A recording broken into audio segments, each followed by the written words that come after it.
ఆధ్యాత్మిక సేవా కార్యక్రమాలను విస్తృతంగా నిర్వహిస్తూ వస్తున్న ఆర్యవైశ్య అన్నదాన సభ 15 ఏళ్లు పూర్తి చేసుకున్న సందర్భంగా వార్షికోత్సవ వేడుకలను ఘనంగా జరుపుకున్నారు.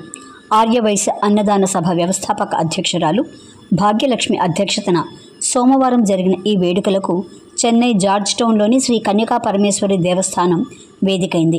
ముందుగా శ్రీ కన్యకా పరమేశ్వరి దేవస్థానం గోశాలలో గోమాతకు విశేష పూజలను నిర్వహించి గోమాత సేవలో తరించారు.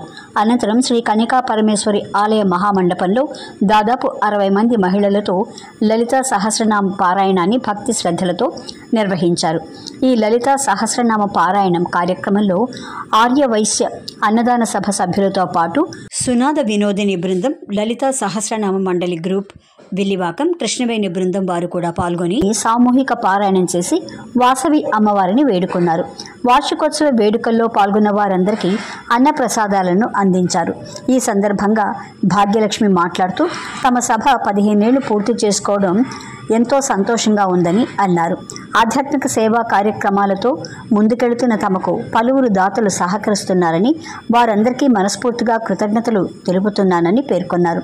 మరింతగా ఈ ఆధ్యాత్మిక సేవ చేసేందుకు మరింత మంది దాతలు సహకరించి సహాయపడాలని కోరారు. 15వ వార్షికోత్సవ వేడుకలు శ్రీ కన్యకా పరమేశ్వరి ఆలయంలో జరుపుకునేందుకు అనుమతించిన ఆలయ ధర్మకర్తకు, ట్రస్టీలకు, సెక్రటరీకి, అలాగే వేద పండితులకు, సిబ్బందికి ధన్యవాదాలు తెలియజేశారు. ఆర్యవైశ్య అన్నదాన సభ తరఫున ప్రతి నెల అమావాస్య రోజున గీతా మందిరంలో సునాద వినోదిని బృందం చేత ఆధ్యాత్మిక భక్తి గీతాలాపన, అదేవిధంగా ప్రతి నెల పౌర్ణమి రోజున శ్రీ కన్యకా పరమేశ్వరి గోశాలలో గోమాతను వేడుకుంటూ గోపూజ నిర్వహిస్తున్నామని తెలిపారు.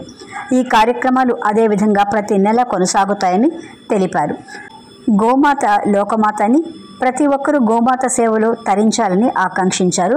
ఈ వార్షికోత్సవ సందర్భంగా ఇటీవల వైకుంఠ ఏకాదశి రోజున పార్థసారథి స్వామి ఆలయం వద్ద, అలాగే సంక్రాంతి పండుగ రోజున పేదలకు టవళ్లు, దుప్పట్లను వితరణ చేసి అల్పాహారం అందించామని వెల్లడించారు.